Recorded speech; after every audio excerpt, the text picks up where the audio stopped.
हरिओम तत्सत, हरिओम तत्सत, हरिओम तत्सत।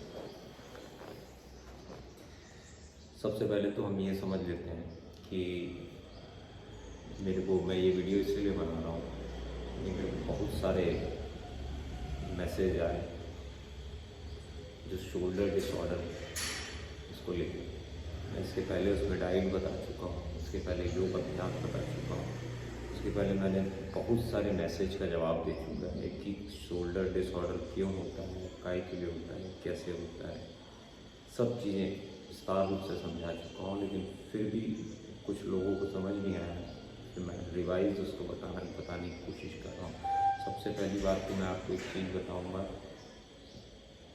सिर्फ शोल्डर नहीं, हमको मसल्स या हड्डी या नसों की या किसी भी तरीके की अगर शारीरिक रूप से तकलीफ़ होती है तो उसका सबसे सीधा जवाब कि आप जो खा रहे हैं वो आपके शरीर पे नहीं लग रहा है, या आपके शरीर को जिस चीज़ की आवश्यकता है वो आपके भोजन में नहीं मिल रहा है, या आप उसको ग्रहण नहीं कर रहे हैं। सीधी लाइन की एक बात है, तो वो कभी किसी दूसरी प्रॉब्लम के रूप में दिखाई देती है, किसी के शरीर में हड्डियों के रूप में दिखाई देती है, समस्या के रूप में दिखाई देती है, नसों के रूप में दिखाई देती है, ऑर्गन्स का प्रॉपरली वर्क नहीं करना, उसकी वजह से मैं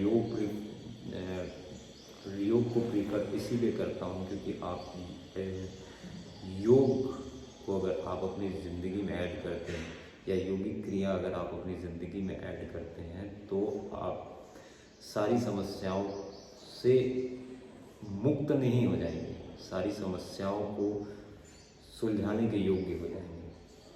सबसे पहली बात तो हम नियम से चालू करते हैं कि आपको क्या खाना है, कब खाना है, कितना खाना है, कैसे खाना है, इसका ज्ञान होना चाहिए।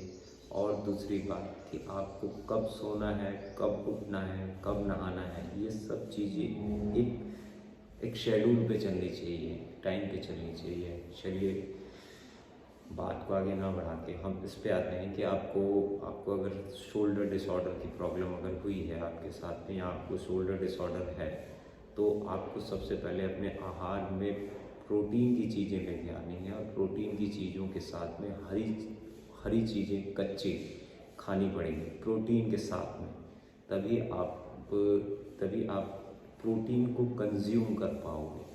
आप सिर्फ प्रोटीन लेंगे तो कुछ नहीं होने वाला। आपको मैग्नीशियम लेना ज़रूरी है, मैग्नीशियम हरी सब्जियों में होता है, फास्फोरस लेना ज़रूरी है, ठीक है।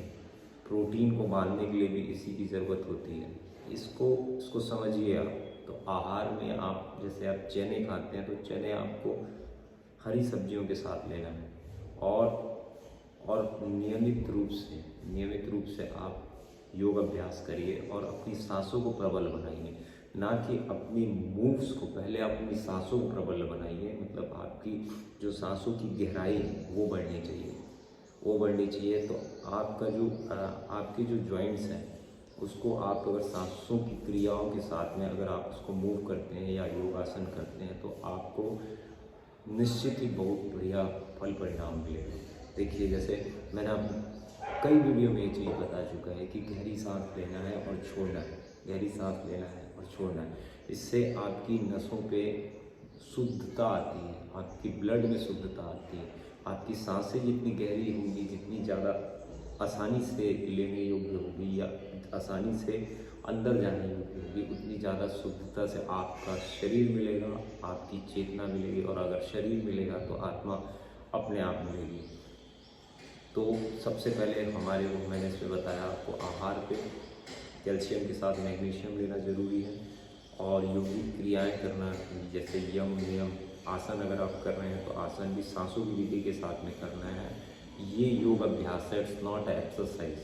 आप बोलें कि मैं ऐसा हाथ को पैर को हिला लूँगा, तो it's a physical work, it's not a योग अभ्यास।